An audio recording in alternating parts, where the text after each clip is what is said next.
सारा खेल मन का है। नमस्कार दोस्तों, मैं अजय कुमार लिटिल गुरु चैनल में आपका स्वागत है। दोस्तों, आज मध्यकालीन भारत से संबंधित मॉक टेस्ट 103 लेके आए चारों हैं, तरफ सब कुछ जल रहा है, जिसमें सत्ता का नशा लिसेंट करो, का पेज सत्ता का। नंबर शराब, सिगरेट, जो है गुटखा सब छोड़ दो। पेज नंबर इसमें नहीं कि ये 30 में नुकसान पहुंचाते मुगल हैं, इसलिए क्योंकि साम्राज्य ये जो है घटिया नशे हैं। उससे संबंधित 20 क्वेश्चन महत्वपूर्ण लेके आए हैं। चलिए देखना है। क्वेश्चन नंबर 1 कह रहा है, मुगल वंश के संस्थापक कौन थे? Option A Babar, B Humayun, C Akbar, D Jahangir.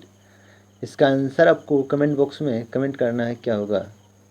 अगर वीडियो अच्छा लग रहा होगा तो लाइक कीजिए और चैनल पे पहली बार विजिट कर रहे हैं चैनल को सब्सक्राइब करें। बगल में बेल आइकन घंटा है दबा दीजिए, जिससे आने वाला कोई वीडियो पहले आप तक पहुंचेगा। मुगल वंश के संस्थापक कौन थे? तो ऑप्शन ए, मुगल वंश की स्थापना बाबर के द्वारा 1526 में पानीपत की प्रथम युद्ध जीतने के बाद मुगल वंश की स्थापना किया था। तो पानीपत की प्रथम युद्ध 21 अप्रैल 1526 को पानीपत हरियाणा में पड़ता है। बाबर इब्राहिम लोदी, लोदी वंश का अंतिम शासक इब्राहिम लोदी के बीच हुआ, जिसमें बाबर विजयी हुआ और युद्ध स्थल पर इब्राहिम लोदी मारा गया। बाबर को भारत पर आक्रमण करने का निमंत्रण इब्राहिम लोदी के चाचा आलम खां एवं पंजाब के साथ दौलत खान लोदी ने दिया था। बाबर कहा जाए तो बाबर उत्तरवर्ती मुगल शासक तुर्क एवं बाबर एक सुन्नी मुसलमान था। बाबर ने मुगल वंश की स्थापना के साथ ही पद बादशाह की उपाधि धारण की, जिसके तहत शासक को बादशाह कहा जाता था। बाबर का उत्तराधिकारी हुमायूं हुआ, हुमायूं का उत्तराधिकारी अकबर हुआ, अकबर का उत्तराधिकारी जहांगीर हुआ। जहांगीर के बाद कौन आया? तो जहांगीर के बाद उत्तराधिकारी शाहजहां आया, शाहजहां के बाद औरंगजेब आया था। चलिए नेक्स्ट क्वेश्चन देखते हैं। 2 नंबर क्वेश्चन, बाबर का जन्म कब हुआ था? ऑप्शन ए फरवरी 1526, बी फरवरी 1483, सी फरवरी 1507, डी मार्च 1483। इसका आंसर आपको कमेंट बॉक्स में कमेंट करना है। बाबर का जन्म कब हुआ था?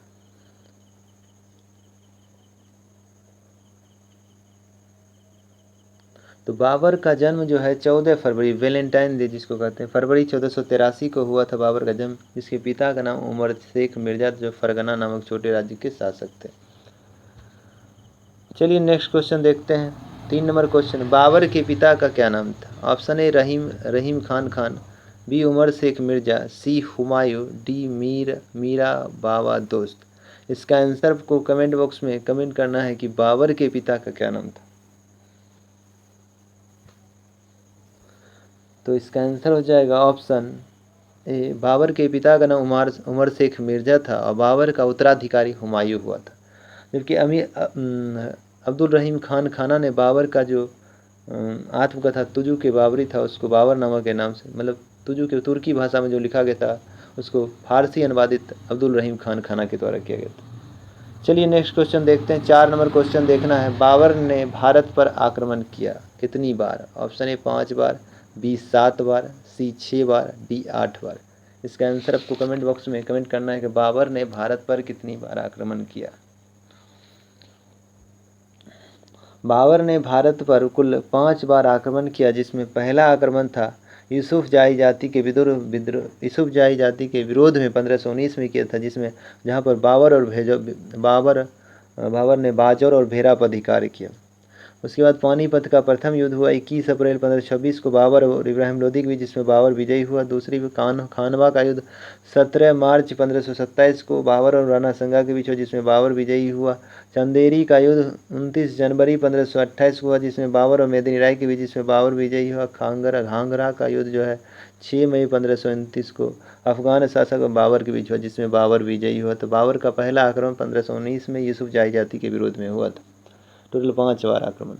चलिए नेक्स्ट क्वेश्चन देखते हैं। 5 नंबर क्वेश्चन है, बाबर का प्रथम आक्रमण भारत में।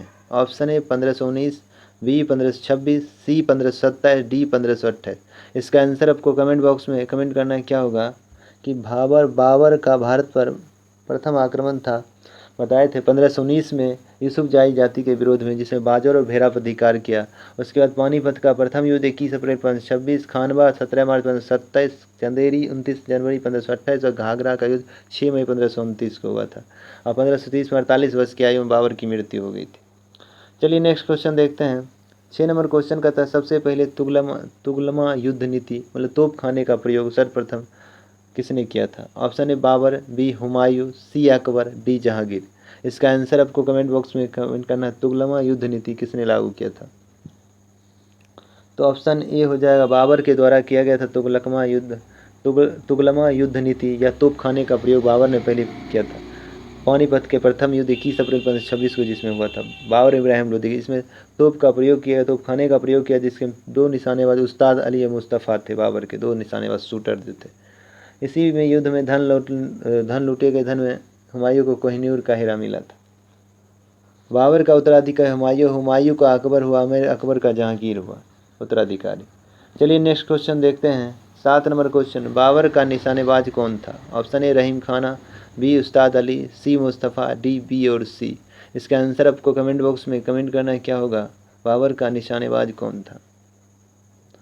तो इसका आंसर हो जाएगा ऑप्शन डी, बाबर के निशानेबाज उस्ताद अली और मुस्तफ़ा थे। पानीपत के प्रथम युद्ध में बाबर ने तोपखाने का प्रयोग किया, उसमें उस शूटर उसका कौन था? उस्ताद अली और मुस्तफ़ा।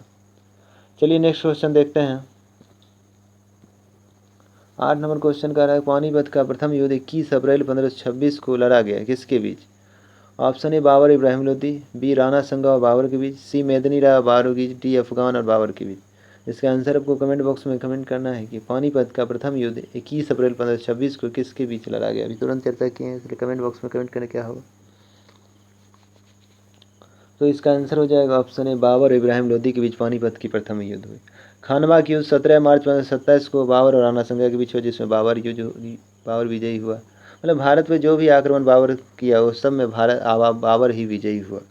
उसके बाद 1528 में मेदिनी और बाबर के बीच हुआ चंदेरी का, जिसमें बाबर विजयी हुआ। और घाघरा का युद्ध 1529 में अफगान और बाबर के, जिसमें बाबर विजयी हुआ। चलिए नेक्स्ट क्वेश्चन देखते हैं।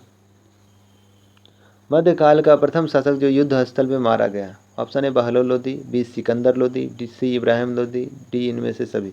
इसका आंसर आपको कमेंट बॉक्स में कमेंट करना है। मध्यकाल का पहला शासक जो युद्ध स्थल पर मारा गया कौन था? तो इसका आंसर हो जाएगा ऑप्शन सी इब्राहिम लोदी, जो पानीपत के प्रथम युद्ध में युद्ध स्थल पर ही मारा गया इब्राहिम लोदी। चलिए नेक्स्ट क्वेश्चन देखते हैं। 10 नंबर क्वेश्चन है किस युद्ध के समय बाबर ने जिहाद का नारा दिया? ऑप्शन ए खानवा का युद्ध, चंदेरी का युद्ध, घाघरा का युद्ध और पानीपत का युद्ध। इसका आंसर आपको कमेंट बॉक्स में कमेंट करना है क्या होगा? किस युद्ध में बाबर ने जिहाद का नारा दिया? खानवा का युद्ध जो है 17 मार्च 1527 को बाबर और राणा संगा के बीच हुआ था। तो खानवा के युद्ध के दौरान ही बाबर ने जिहाद का नारा दिया था। और खानवा युद्ध जीतने के बाद बाबर ने गाजी की उपाधि धारण की थी। खानवा का युद्ध कब लड़ा गया? 1527 में किसके? बाबर और राणा संगा के बीच लड़ा गया था। चंदेरी का युद्ध कब लड़ा गया? 1528 में बाबर और मेदिनी राय के बीच। घग्गर का युद्ध कब लड़ा गया? 1529 में बाबर अफगानों के बीच लड़ा गया था। पानीपत का प्रथम युद्ध बाबर इब्राहिम लोदी के बीच 1526 में लड़ा गया। चलिए नेक्स्ट क्वेश्चन देखते हैं। 11 नंबर क्वेश्चन, किस युद्ध के बाद बाबर ने गाजी की उपाधि धारण की? अभी तुरंत चर्चा की, इसका कमेंट बॉक्स में कमेंट करना क्या होगा? ऑप्शन ए खानवा का युद्ध, बी चंदेरी का युद्ध, सी घाघर का युद्ध, डी पानीपत का युद्ध। इसका आंसर आपको कमेंट बॉक्स में कमेंट करना क्या होगा? किस युद्ध के बाद बाबर ने गाजी की उपाधि धारण किया? तो इसका आंसर हो जाएगा ऑप्शन ए खानवा का युद्ध, जो 1527 में बाबर और राणा संगा भी। इस युद्ध के जीतने के बाद बाबर ने गाजी की उपाधि धारण किया और खानवा के युद्ध के दौरान ही बाबर ने जिहाद का नारा दिया था। चंदेरी का युद्ध कब हुआ? चंदेरी का युद्ध 1528 में हुआ। घाघरा का युद्ध 1529 में। पानीपत का प्रथम युद्ध 1526 में 21 अप्रैल 1526 को। चलिए नेक्स्ट क्वेश्चन देखते हैं। 12 नंबर क्वेश्चन का है बाबर की मृत्यु 48 वर्ष की आयु में कब हो गया? ऑप्शन ए 25 दिसंबर 1530, बी 26 दिसंबर 1530, सी 29 दिसंबर 1530, डी इनमें से कोई नहीं। इसका आंसर आपको कमेंट बॉक्स में कमेंट करना है कि बाबर की मृत्यु 48 वर्ष की आयु में कब हो गया? तो इसका आंसर हो जाएगा ऑप्शन बी 26 दिसंबर 1530 को। 26 दिसंबर 1530। चलिए नेक्स्ट क्वेश्चन देखते हैं। 13 नंबर क्वेश्चन, बाबर की मृत्यु कब हुई? मतलब मृत्यु कहाँ हुआ? Option A Agra, B Arambagh, C Kabul, D इनमें से कोई नहीं। 26 दिसंबर 1530 को बाबर की मृत्यु 48 वर्ष की आयु में हुई थी। तो मृत्यु कहाँ हुई थी इसके बारे में आपको पूछ रहा है। कमेंट बॉक्स में कमेंट करना क्या है, वो क्या होगा? बाबर की मृत्यु कहें तो आगरा में हुआ था, मगर आगरा के बाद उसको दफनाया गया कहाँ? आगरा में, आगरा के आराम बाग जगह पर दफनाया गया था। तो मृत्यु हुआ आगरा में, इसका आंसर हो जाएगा। दफनाया गया आराम बाग, मगर फिर उसको उसको दोबारा उसके कब्र को खोद कर फिर काबुल में उसकी इच्छा अनुसार दफनाया गया, जो अफगानिस्तान की राजधानी काबुल है। चलिए नेक्स्ट क्वेश्चन देखते हैं। 14 नंबर, बाबर ने अपनी आत्मकथा किस भाषा में लिखा था? ऑप्शन ए फारसी, बी अरबी, सी तुर्की, डी हिंदी। इसका आंसर आपको कमेंट बॉक्स में कमेंट करना है। बाबर ने अपनी आत्मकथा किस भाषा में लिखा?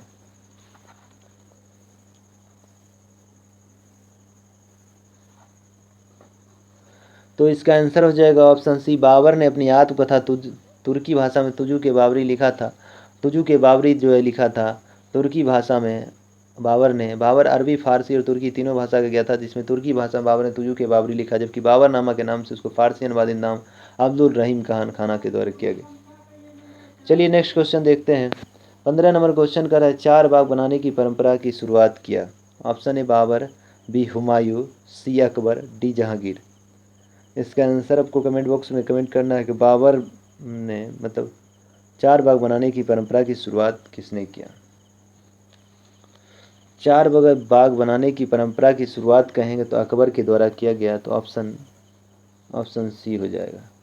मतलब ज़मीन पर उतारने का काम 4 बाग बना के यह अकबर किया, जबकि 4 बाग की रूपरेखा जो है तुजू के बाबरी में ही बाबर ने कर दिया। चलिए नेक्स्ट क्वेश्चन देखते हैं। मोबियान नामक पदशैली का जन्मदाता किसे माना जाता है? Option A Babar, B Humayun, C Akbar, D Jahangir. इसका आंसर आपको कमेंट बॉक्स में कमेंट करना है, क्या होगा? मोबियान नामक पदशैली का जन्मदाता माना जाता है। तो मोबियान नामक पदशैली का जनकदाता अगर कहा जाए तो बाबर को माना जाता है। ऑप्शन ए हो जाएगा। बाबर का उत्तराधिकारी हुमायूं का उत्तराधिकारी अकबर का उत्तराधिकारी कौन था? जहांगीर था। चलिए नेक्स्ट क्वेश्चन देखते हैं। 17 नंबर क्वेश्चन, बाबर का उत्तराधिकारी कौन हुआ? Option A Humayun, B Akbar, C Jahangir, D Shahjahan. इसका आंसर आपको कमेंट बॉक्स में कमेंट करना है कि बाबर का उत्तराधिकारी कौन हुआ? तो बाबर का उत्तराधिकारी हो जाएगा ऑप्शन ए हुमायूं। हुमायूं का उत्तराधिकारी हो गया अकबर का उत्तराधिकारी जहांगीर है, जहांगीर का उत्तराधिकारी हो जाएगा शाहजहां का उत्तराधिकारी औरंगजेब। चलिए नेक्स्ट क्वेश्चन देखते हैं। 18 नंबर, बाबर को किस कारण से कलंदर की उपाधि दी गई? ऑप्शन ए मूर्ख, बी उदारता, सी पढ़ा लिखा और डी नहीं पढ़ा लिखा। इस ऑप्शन में आपको टच करना है कि बाबर को किस कारण से कलंदर की उपाधि दी गई।